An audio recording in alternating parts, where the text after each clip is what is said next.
જે Gandhigram police station ખાતે LCB zone 2 ના ટીમ દ્વારા વાંદરી ગેંગ ઝડપાઈ છે, જે લોકોને માટીકામ અથવા ખોદકામ કરતા સોનું તથા જૂના ચાંદી સોનાના સિક્કા મળી આવે તેમ કરી અને લોકોને છેતરપિંડી કરી અને લાલચ આપી અને પૈસા લઈ જઈ અને ડુપ્લિકેટ સોનું અથવા ચાંદી પકડાવી દેતા હતા.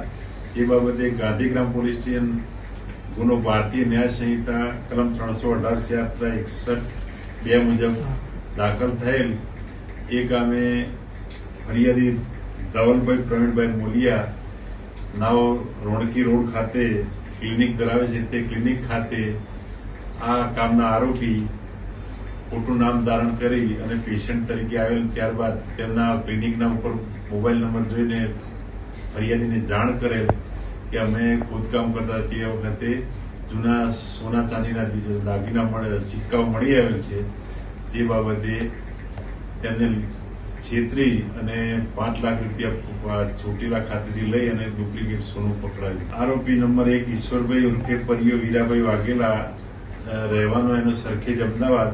નંબર 2 અર્જુન પન્નાભાઈ સોલંકી માલિયાસણ, મોહનભાઈ ઉર્ફે મનિયો ભગવાનભાઈ પરમાર માલિયાસણ, હીરાભાઈ રામાભાઈ રાઠોડ માલિયાસણ.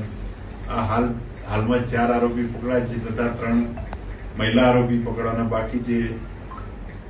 અને આરોપીઓએ અગાઉ ચોટીલા ખાતે પેડક રોડ, પારેડી ચોક અને તેમજ ભક્તિનગર સ્ટેશન બાજુમાં આવા ગુના આચરેલ છે, જેમાં અગાઉ પણ આ લોકો ગુનામાં પકડાયેલ છે. બી ડિવિઝન પોલીસ સ્ટેશન તેમજ સરખેજ પોલીસ સ્ટેશનમાં પણ આ બાબતે અગાઉ પકડાયેલ છે. એમની મોડસ ઓપરેન્ડી કોઈ પણ વ્યક્તિની પાસે જઈ અને લાલચ આપે કે અમને ખોદકામ કરતા દરમિયાન અમને જૂના સોના ચાંદીના દાગીના સિક્કા મળી આવેલ છે, જે બાબતે ઓછી કિંમતમાં આપવા તૈયાર થઈ અને પબ્લિકને કે ટૂંકમાં જે પણ વ્યક્તિને છેતરી અને પૈસા પડાવી નામ એનું વાંદરી ગેંગ આપ્યું છે.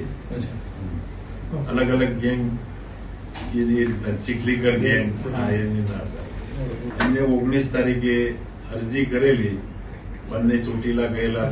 ત્યાર પછી પોતે છેતરાય એવો આભાસ થતા ગાંધીગ્રામ પોલીસ સ્ટેશન ખાતે અરજી કરેલ અને તપાસ ચાલુ હતી. દરમિયાન આ કામના આરોપીઓની ઝડપી અને ફરિયાદ દાખલ કરીને આગળની કાર્યવાહી.